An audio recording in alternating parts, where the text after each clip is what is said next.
On this episode of The Erasing Shame, Pastor Dave Park of Mosaic Christian Fellowship and Dr. John He, Director of Lighthouse Counseling Network, join forces in New Jersey to make Asian American Christian counseling more affordable, accessible, and available.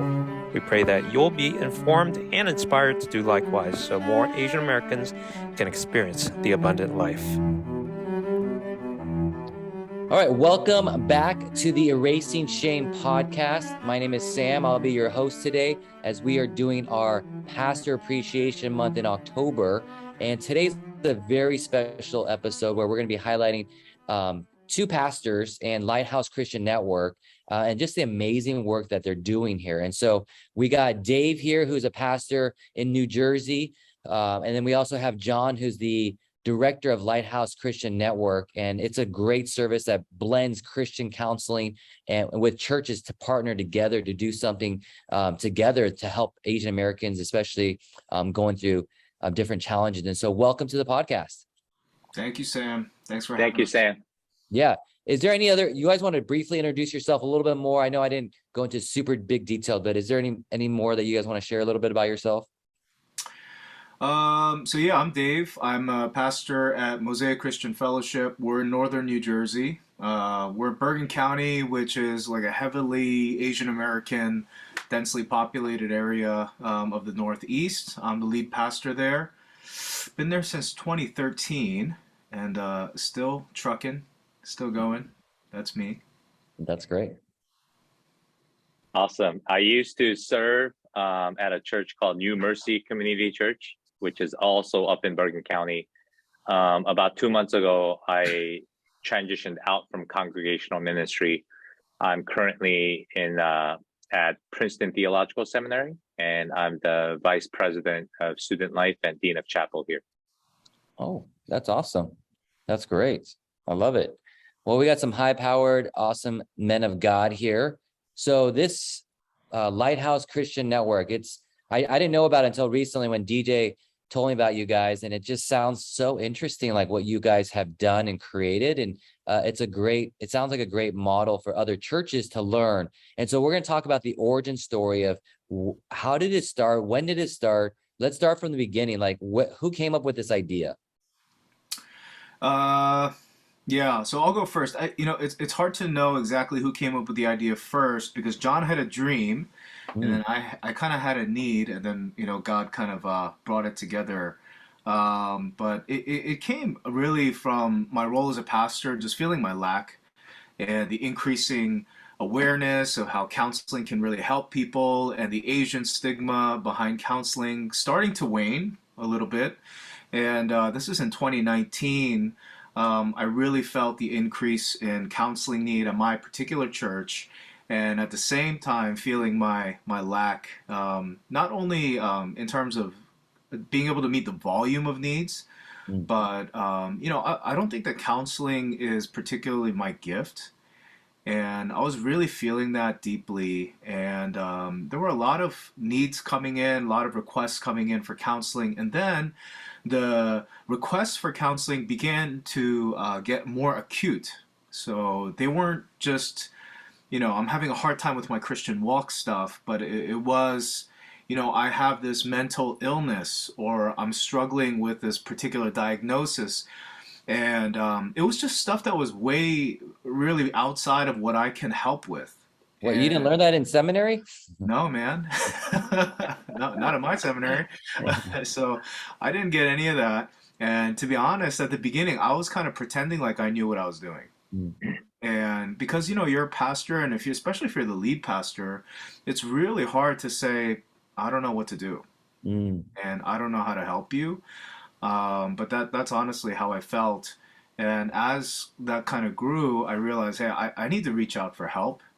And I need to figure out how to sustainably create a counseling culture at my church without stamping out kind of this great thing that's happening, which is the stigma going away. And I don't think it's away all the way, but, as it was going away, we needed to figure out kind of what we were going to do with this. And so, at that time, I was kind of reaching out to different places to see where we could get support. and I met John. And I've known John. We have a pastors network here, and so we know each other. But I kind of talked to John a little bit more deeply about this because counseling, everybody in our area knows John as the counseling pastor, right? Or the counseling expert in our area. And so I kind of reached out to him about help with this. And from there, those conversations, like at these diners and coffee shops, that's really where this started with me and John. And he had a dream or a vision or a desire that God gave him a long time ago. And I think he had been waiting for it to come to fruition. But yeah, for me, it kind of started from a place of lacking. Yeah, no, I think I resonate with that too. I've been a pastor for 17 years, junior high pastor. I had no idea what I was doing.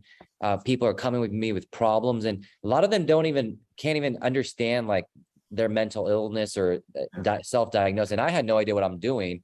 So I totally resonate with that because I think a lot of pastors are struggling with that. So I actually got a degree in counseling. I went and got my MFT just because I was like, I need more training because I got really blessed by New Life Fellowship, Pete Scazzaro, Emotional Health and Spirituality. My wife actually went to his church. And so that opened my eyes to understanding the power of counseling.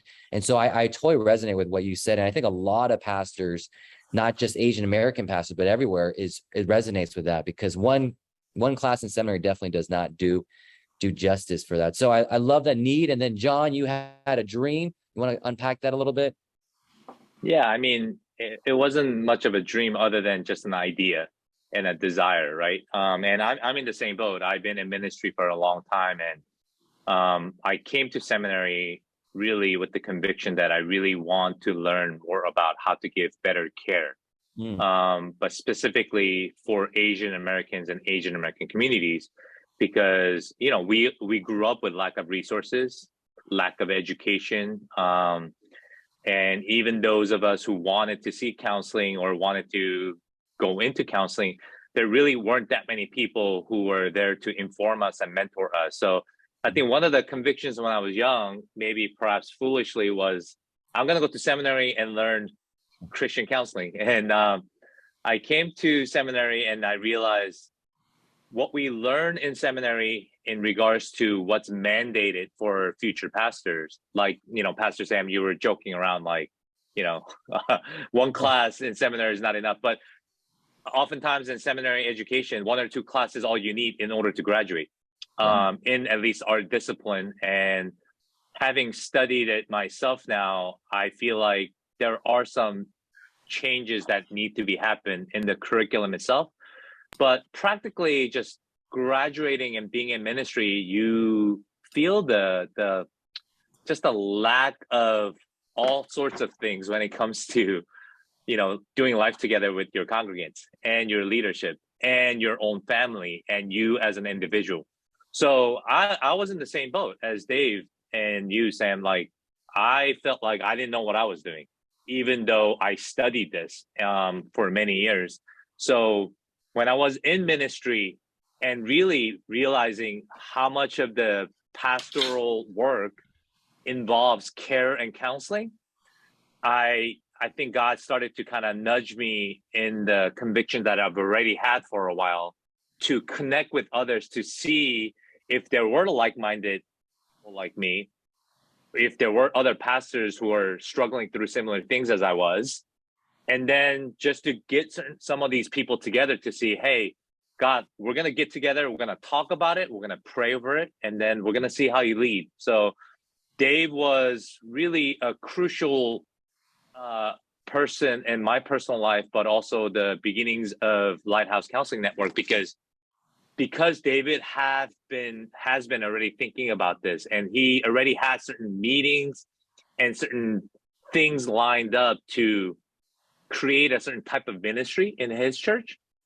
When we met, kind of sparks flew, and we said, you know what, there are more people like us. Let's get few of them together with us and see what we can come up with to resolve some of these issues, which include educating pastors and pastoral leaders, how to actually provide counseling, and then figure out how we can financially support those who want to actually receive counseling, because that's also a big need. That's good. So 2019, Dave, you saw a need. You knew John was the Mr. Counselor guy. So you guys got coffee, talked about it, and you guys were just obviously like understanding the need and then the desire to expand to, because you probably heard anecdotally other people struggling. So is that kind of what happened next? You guys started gathering more pastors and leaders and just having more conversations? Yeah, I think initially John and I we had to talk about what do we want this to be? Do we want it to be a counseling center? Mm, Do we want it to be a ministry of a church, or do we want it to be a loosely affiliated network mm, of leaders and churches? And we had to kind of hash out what we were going for before we brought other people to the table. But at the same time, we wanted other people to have their hand in the creation of it, and so we didn't want it to be completely formed. But yeah, from there, we went to our local network of pastors, and from there, pastors who we knew had mm, been thinking about this a little bit. So it wasn't a brand new idea to them, but people who had this somewhere in the radar, mm. trusted guys that we knew as friends. And Yeah, we brought them to the table and, prayed over it and had discussions together. And mm. yeah, those were some of the first steps. That's great. So you mentioned like which direction you were thinking of going. Where did you land early on in those days, and did it change or pivot? I think we're still, yeah, still in the zip code because we landed on network, Hmm. a trusted network of counselors that we wanted to bring together, and we didn't necessarily want it to be a physical center, and so we're still moving in that direction. Which is why it's called Lighthouse Counseling Network, and we were really, yeah, intentional about that it being a network. That was actually John. He saw the need for it to be a network and not one center. Mm. Well, there's so many counseling centers in our region and throughout the US. If you really wanted to research what resources you have around you, I bet you there are a lot of Christian and secular counseling centers and therapy centers nearby. But what we were um, trying to meet the needs of those folks who, for whatever reason, didn't want to go to a center or went to a center and bounced back. And then we looked at some in-house network, ministries, in-house ministries in small and big churches. And we began to just see what are the needs that they're hitting, but what's also being left out.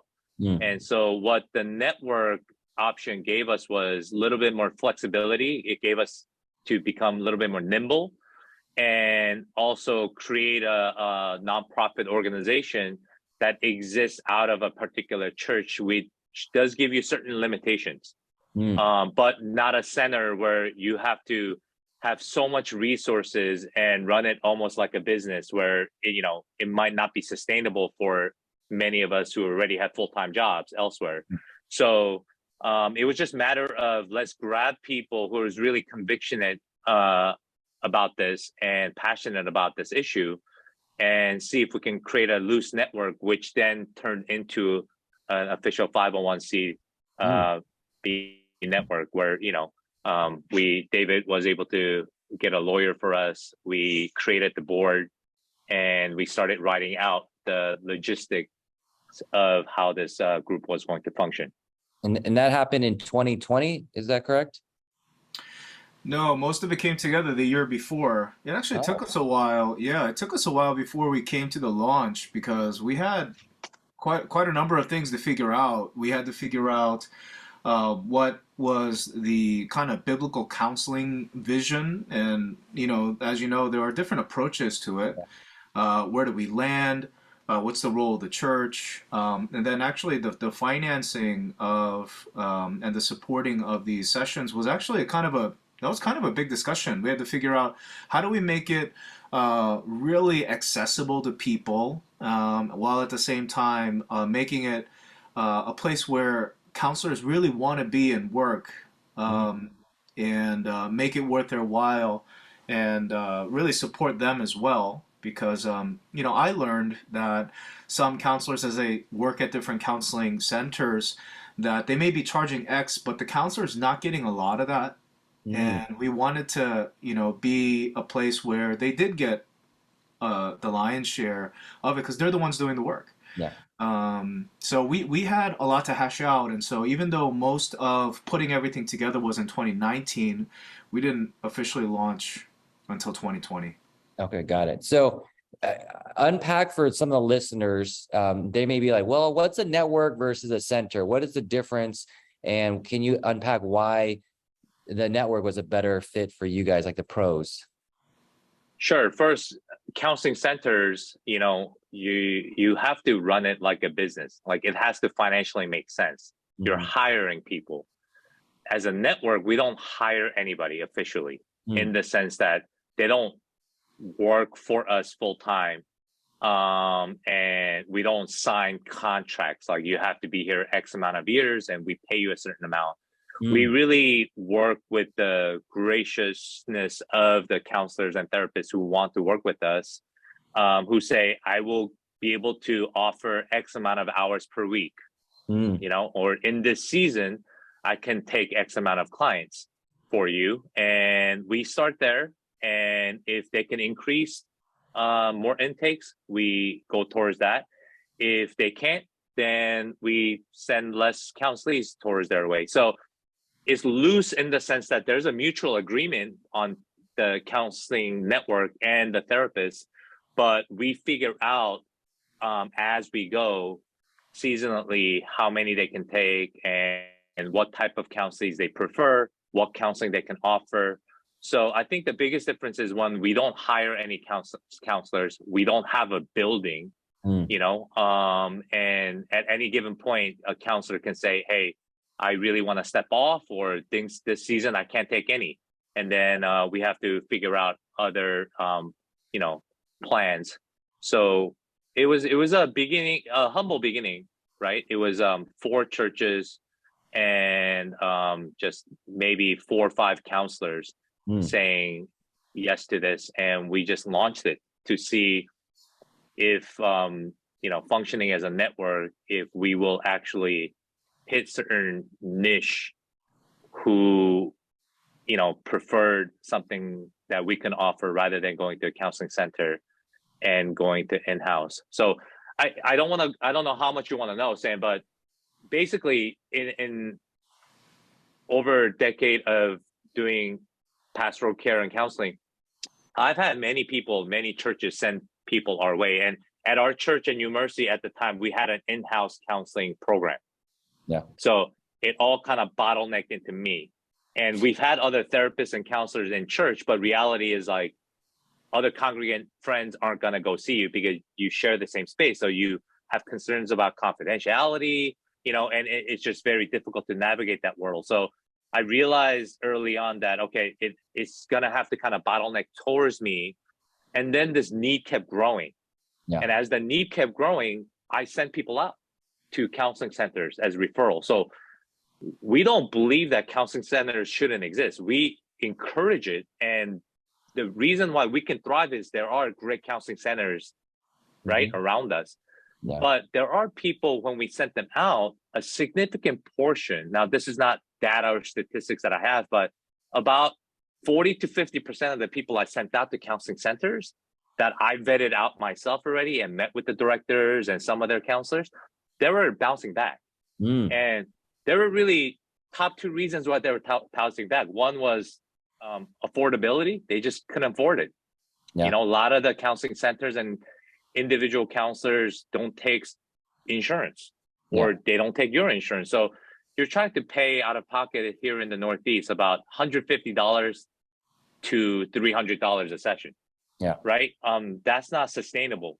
And then 2, they were bouncing back because they were saying, I'm being connected with counselors who are not contextually aware or contextual enough for me to see them, because I, as an Asian American, have particular issues or concerns or culture in which I grew up in. And they kept saying, I'm going and I'm explaining this 3, 4, 5 sessions while I'm paying enormous amount of money out of pocket. And they just felt like initially they weren't going anywhere. Right. So they were bouncing back. So that's why we felt like maybe we need to create something else, because the in-house model had its limits. The referring out had its limits. Yeah. Hence, we kind of landed on the network idea.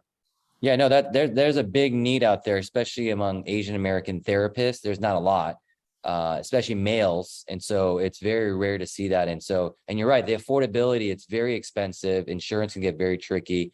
And then the cultural context of understanding and unpacking and being aware of that is a huge need, not just in New Jersey, but here in California too. I mean, I can count with my fingers how many Asian Americans. I only really recommend one, and it's not that many. So it's a big need out there. So definitely in your church, you saw this need of whether it's cost affordability or it's cultural, just awareness and connection. And so that's a huge need in this area. So you guys met, had a dream. You got 4 churches connected together, and you created this network plan. That was, well, and to correct me if I'm wrong, we as 4 churches will financially somehow get these other counselors in a model that works. You don't have to get the details if you don't want to, but I'm assuming that you guys will share resources, come together, get an incentive for the counselors to be able to financially sustain to do this. Is that correct? Yeah, and that the churches are such a big part of it because one, we need buy-in from the spiritual leaders in the region. But in order to accomplish making it affordable for the people coming to get the counseling, but worth it for the people giving it, somebody has to step in between and subsidize that so that the counselors are not getting gypped and the people coming to get the counseling aren't being aren't paying too much, and so the churches step in the middle and subsidize that so that it's affordable for those coming through our churches. I think on average it's about $50 a session. Wow. And then but they're paying 50, but the counselors are getting around 100 for the sessions. And if the churches didn't come in between, the numbers just aren't, that would never happen, right? Yeah. And the churches, we needed lead pastors and leaders who saw the need for this because they were going to have to galvanize their churches to really invest in the mental and spiritual health of the area. So yeah, the church is coming in the middle. It's a huge part of it. No, I love that. That's really good. The church should lead that and help bridge that gap. So I love that. So tell us how your first year went. 2020 is pandemic time too. Like, how did that go, and what challenges did you guys have, as well as what opportunities did you see? Yeah, so before we even got to 2020, kind of piggybacking on what David was sharing, it was we wanted all parties, whether church or counselors or the board members, to have a buy-in. Meaning, we asked the counselors that are coming in, we told them, this is a nonprofit organization. We see the same need that you see. Can you set aside certain amount of spots to take in Lighthouse Counseling Network counselees, but when you take our counselees, can you set a fee at $100 a session, which is lower than what most people charge here. And so there's a buy-in from the counselors. There's a buy-in from the counselees, because we're not saying you come and receive everything for free, right? Like, you're paying at a lowered cost of $100 a session, but we're asking you to just pay half of that. Right. And then the churches have a buy-in, because we're saying, these are your people. We not only use the church to teach psychosocial education, emotional health, spiritual health, but you need to set aside a budget. I've had so many conversations with pastors who come and say, mental health is so important, ... But at the end of the day, when I ask them a very simple question, how much in your church budget per year is being utilized to support in some way mental, emotional health of your congregants? Most of the time is zero. How much do you spend on praise equipment? How much do you spend on missions, mission trips? And once again, all necessary parts of the church. But the point is that most churches, especially Asian American churches, they were just giving lip services to the importance of emotional mental health. So we wanted the buy-in from the church. We say, each church who joins this network will pay an X amount per year as a ministry fund. Yeah. and it will be utilized to subsidize counseling sessions. So once we were able to see who were able or who was willing to buy in, we started with those 4 churches, wrote out the bylaws, and we launched. Obviously, not knowing that COVID was going to hit right around the corner in March, but we launched in January 2020. And between 4 churches and about 5-6 counselors, we thought it was very doable with the budget that we have. And then COVID hit in March. And initially, I think what it did was it kind of paused everything, the request of the counseling sessions that was coming in. And about 2 or 3 months into COVID, it just kind of skyrocketed. You got really busy. Yeah, the application just kept coming in, and we quickly reached the limits of how many counselors we can take. So what? That first year was fast. I mean, that's all I remember. Just like not believing the numbers that John was telling us, because we just started. Honestly, it was like 4 friends who believed in this, and we thought it would help our churches. And then, yeah, that first year it was a lot faster than we had anticipated. So what would you recommend for churches that are hearing this? They're like, wow, that sounds really cool. I know that the money part is always a concern, like, oh, I don't know if I can spend it. I don't know if I want to do that. Like, there's a cost to it now. But my assumption is if you do something that's amazing and a great service for your church and the church is using that, I feel like people would want to give more, knowing that their money and their tithes it's going to a good cause to help their church members, because it's a real great benefit for the church too. So I know there's a cost element of that. And then people are maybe like, well, is this going to be effective? Like, can you share like what you learned or what you would suggest for churches that are maybe thinking about this, or what you've learned through that? I'm sure John has a lot to say, but my personal experience as a pastor, it's helped me a ton. And I don't mean that I'm getting counseling from Lighthouse, but what I mean is that it's helped me to not be overwhelmed in what I'm supposed to be doing in the church. Right. And counseling and shepherding people is certainly a big part of what I'm supposed to do, but it can get to a point where there are a couple of individuals, or there's just a larger growing population of people who need a lot of care. And there are too many things that a pastor needs to do to expend the amount of time that that person really needs from you. And then the added guilt of not being equipped to help, right? And so I always say the biggest beneficiary of Lighthouse is me as a pastor, right? And so there's so many people who have been helped by Lighthouse, but I think that it's an investment into your leadership, into your pastors, and those like all of the counseling needs at John's church funneled to him. That's a lot to ask of somebody, and so I think that's a huge benefit, is to help your leadership kind of focus and unburden them. And so that's just one aspect of what I'd like to share about that. Yeah, thank you.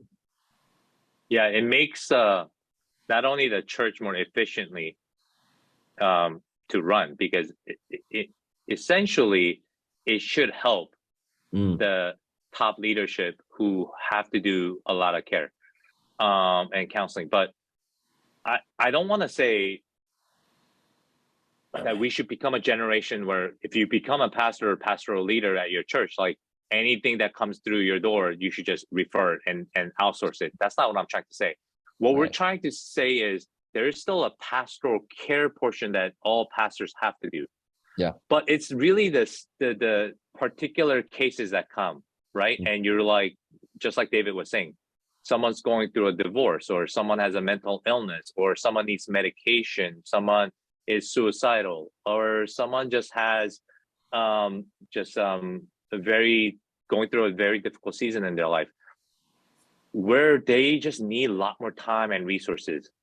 Maybe not forever, but especially in that season. And if we've created a system in the church where, especially in Asian American churches, and this is not just the pastors doing, but this is on the congregants who have this expectation that I'm going to go to my pastor And that's a great thing, but we need to understand what's the limitation of what your pastor can offer on both sides, from the congregational side, but also pastor side.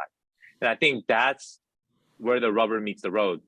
Services that we provide, if it goes well, it's to free up time and energy from your pastoral leadership so that they can invest in more pastoral care and other logistical things that they have to do at the church.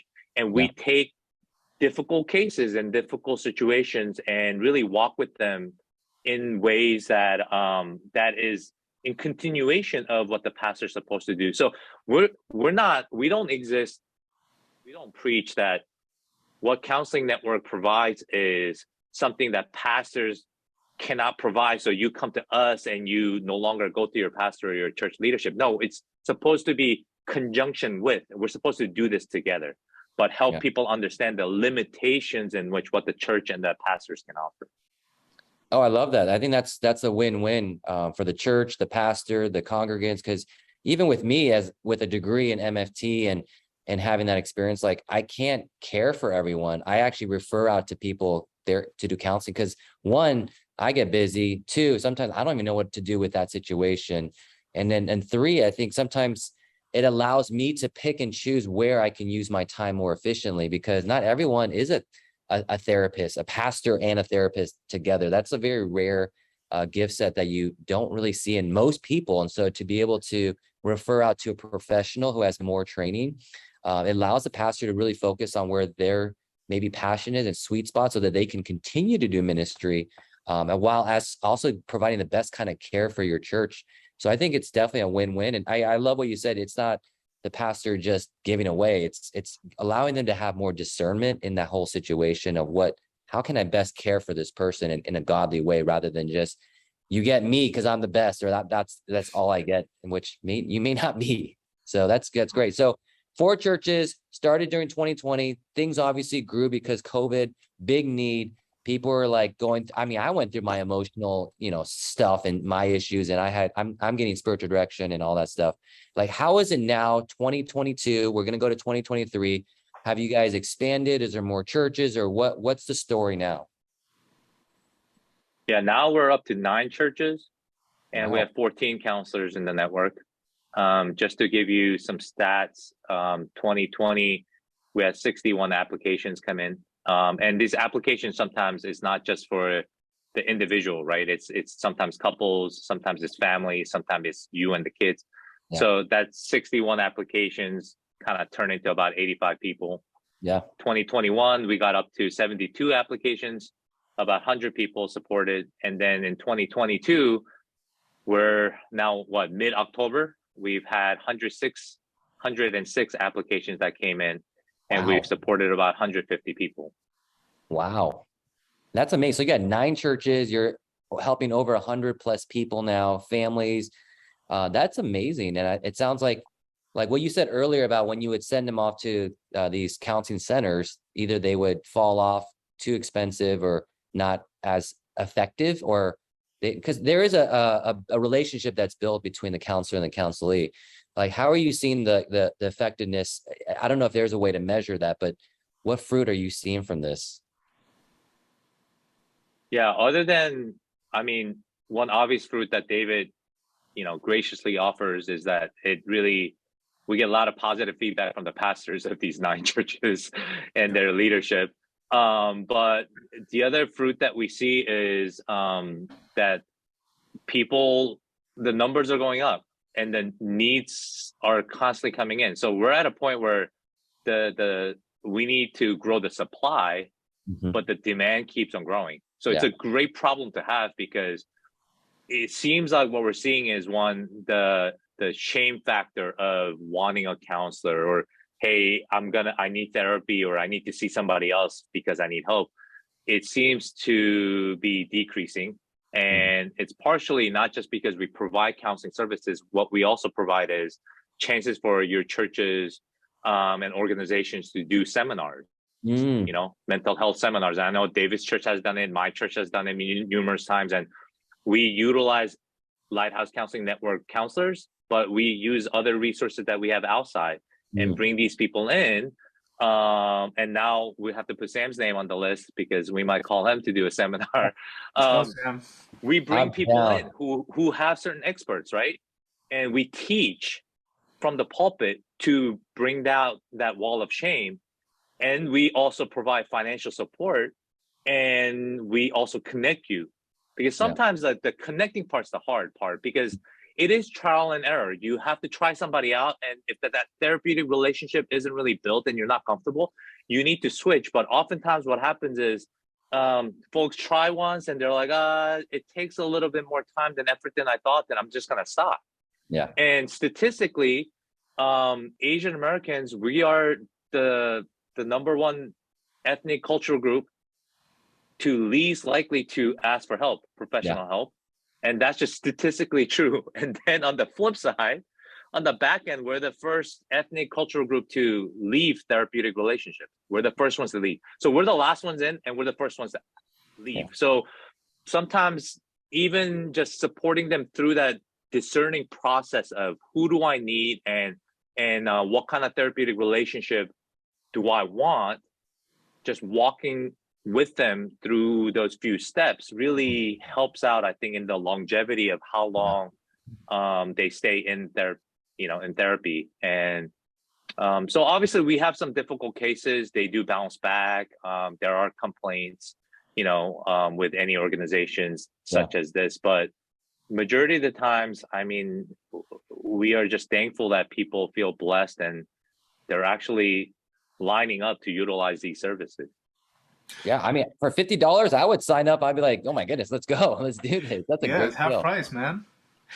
But just to add to that, I think that what I see on the ground is that Lighthouse, as it's grown, it's kind of getting known in the area, and more people are utilizing it. And so there are couples in my church that probably would not have gone to counseling who have, and as just the sheer number of people who are getting counseling goes up, the stigma is slowly going down, right? And so that's another added benefit, is there's so many more people who've just been in counseling now, so it's not that big a deal. At least in my church, it's pretty common that you've gone to counseling, right?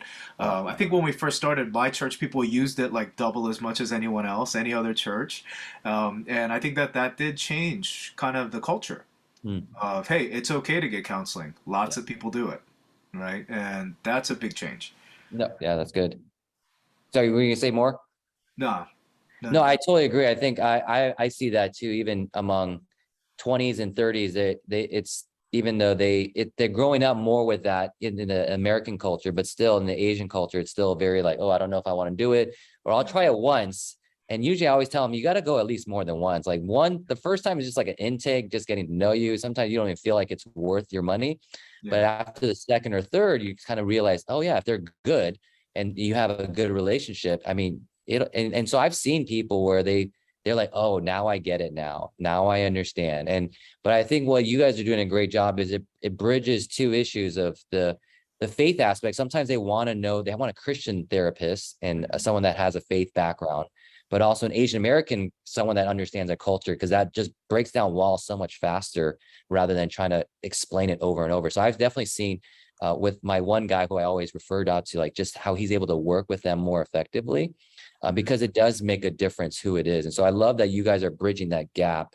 And it obviously the needs grow. You went from 4 churches to 9 churches, helping over 100 people now with that, and at a great deal with people that you vetted that know that cultural context. So was it an issue with working with the state of New Jersey or New York? Or did you have any other issues that maybe as churches are listening to like how hard is this to run, to make this happen? Like, this sounds great, but it sounds like a lot of work. Do I have to hire someone, or what would you say to them? John, you want to talk about the state stuff? Yeah, I mean, depending on what state you're in, there are certain restrictions. But the rule of thumb, I guess, with any state is that if you have a state licensed counselor or a therapist, they would be a good candidate to grab, long as you have some kind of vetting process and you feel comfortable on both ends. But now crossing over the state boundaries is what gets a little tricky. But this is where COVID kicks in. Original idea between four churches was we're going to serve the greater northern New Jersey region because that's where we're all located. Yeah. So we only worked with licensed therapists and counselors in our state. Yeah. Now, what COVID did was open up the whole wide doors to online therapy and telehealth. So as that opened up, we checked with the lawyer and we checked with a couple of the therapists who serve in other states. And there are states who still, maybe at this point in juncture, legally speaking, there are certain gray areas and there isn't as strong restrictions. So you just have to find those out. And we try to work with counselors not outside of our state too, who may be able to do telehealth and they're legally allowed to do so.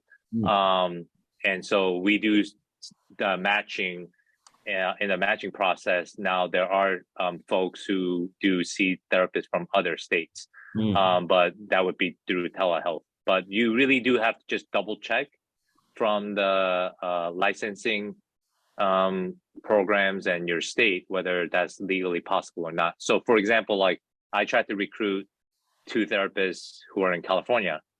California has a very strong restrictions on who they can work with outside of the state, and that includes in their law online therapy. So we couldn't make it work. But there are other states that allow that space. By I guess the law hasn't really caught up to it, is what I'll say. Not just in the counseling field, but just in the medical field in general when it comes to telehealth. There's just still a lot of gray area. And so we don't know what will happen to that. But so far, it hasn't really become that much of a big problem. Yeah.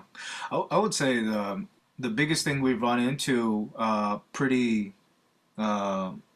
frequently is just finding the counselors, right? Because we're just keeping up with demand. And the supply is vetted biblical counselors that we trust. And John's been doing most of the heavy lifting and finding them, but getting enough people to just meet the demand.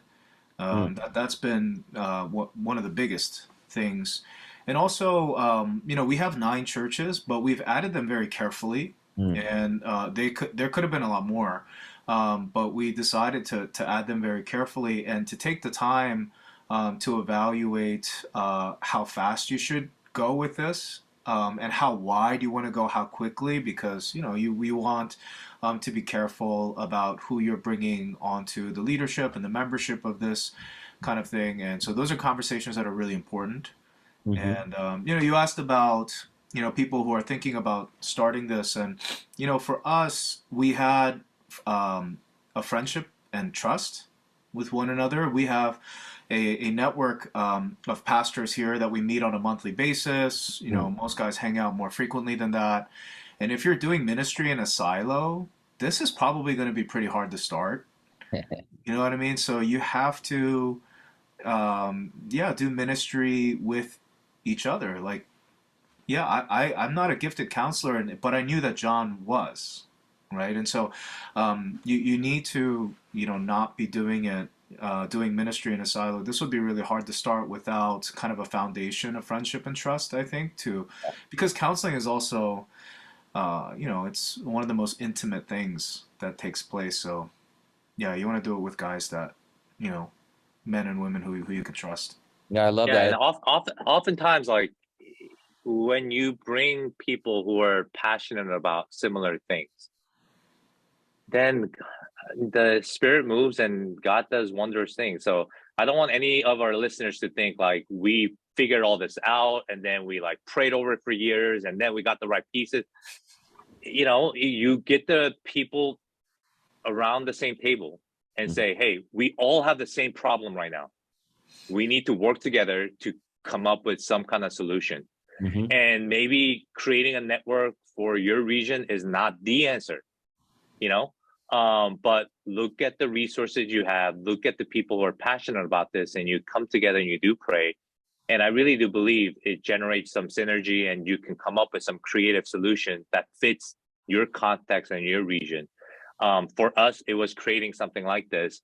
But by no means we got together and we said, our goal in 10 years to expand this to nationwide and have, each city come up with something like this. That wasn't our goal. We were just really selfishly concerned to say what's needed right here in front of us and what are we all willing to pitch in. Yeah. And God really gave us some ideas and resources to kind of launch this. No, I love that collaboration, because you don't see that among churches a lot. There's more competition. It's like, oh, you're going to steal my member, or you're going to whatever. And so I love that this brings the church together to work together and do something that they probably would not be able to do on their own, or they could try to do on their own, but it's a lot of work and time and energy. And so collaborating with other churches for something that's bigger, I think is a great, beautiful thing. So last question. If you could speak to two audiences, one that's hearing this like, wow, I want that. That sounds amazing. Let's bring it to our city. And I'm sure other people have reached out for you for that, those questions. What would you say to them? And then the second group would be, they hear and they're like, we can't do that. That's not possible, but I want counseling. I know there's a need. I just don't know what to do. Where do I start? What would you say to those two different groups?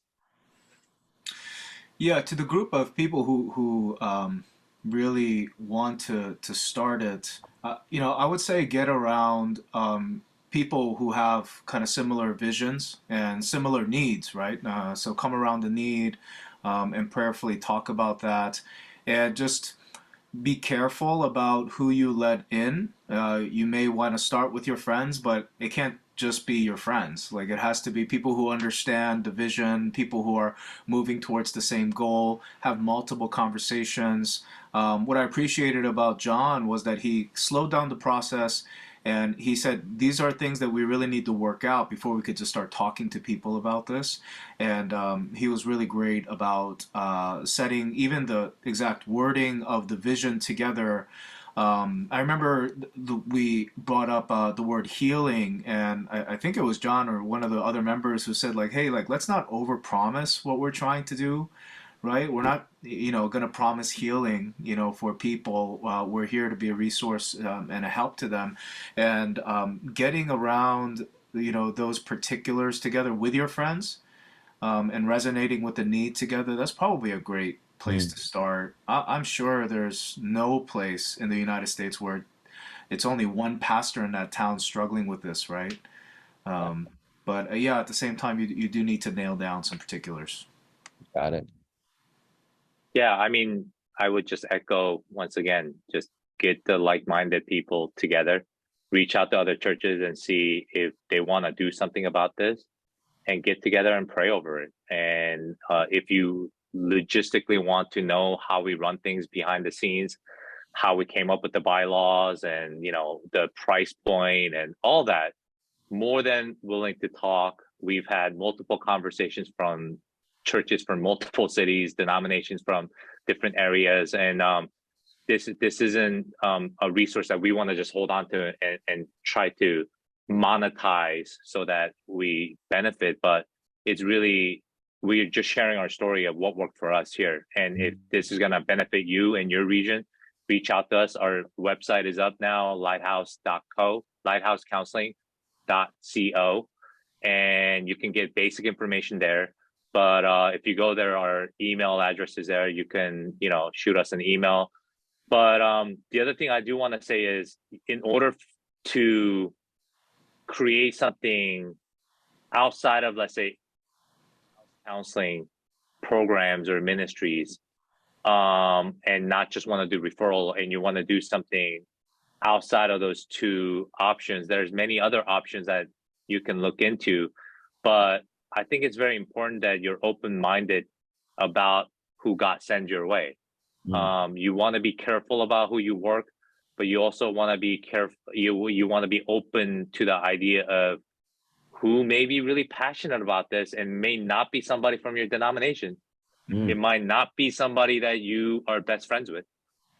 And that's the beautiful part about, I think, our Lighthouse Counseling Network that I personally am really proud of is, majority of our pastors now in 9 churches. We're all different denominations. Mm. And we have particularities in our theology,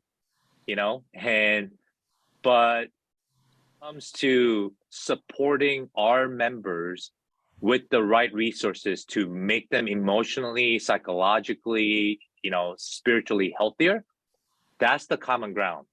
In order for us to come together, that has to matter more than the differences that you see. Without that kind of mentality and openness to this, there's no way you can, at least the way we modeled it, there's no way something like this can be created. So I'm super thankful for the 8 other churches who have joined this network, but are okay with the idea that this is an ecumenical work. We're a non-denominational, we are a Christian organization, but we're non-denominational, and we work also with therapists and counselors who are more left leanings and more right leanings and have different traditions and backgrounds and practices. And for us, that's what we wanted, and we're okay with that. And if you're not, then maybe you need to narrow that search and relationships that you want to build. But once again, that's what we share. So if I can just throw a plug here, if you are a therapist or a counselor and you're like, man, this really excites me, like something's tingling inside, I would like to believe that the Spirit is trying to nudge you to connect with us. Yes. Please contact us. We're always looking for more counselors who are Christians, or those who are seminary trained or are Christian counselors. We're always looking for more partners to work together with.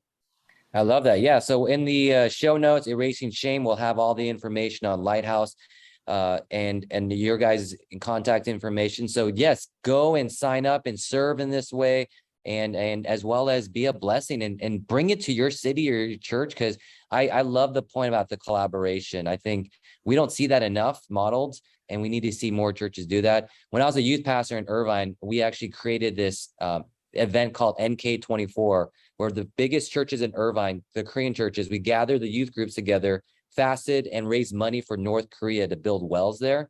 Wow. And I thought the senior pastors would not be happy with it because we never do anything together, but they were like okay with it. And so we got to work with everybody and the students, and we raised like $100,000 and just built wells. And so we never would have done that on our own little small youth group, but together it was just so cool to see something where God used that collaboration, like you were mentioning, just something bigger than yourself. And I think Christ and counseling it's a beautiful thing to come together with. So thank you guys for sharing. This is awesome. I loved it. I'm a big fan. So thank you guys, and go take out the show notes, and thank you so much, pastors. Thanks, Sam. Thank you, Sam. Thank you for listening to this episode of the Erasing Shame podcast. Check out our website at erasingshame.com. We would love to hear your comments and questions. Please subscribe on any podcast app like Apple, Google, Spotify, or on Facebook and YouTube. And please add a rating, a review, and a share so more people can experience the freedom and healing that comes from erasing shame.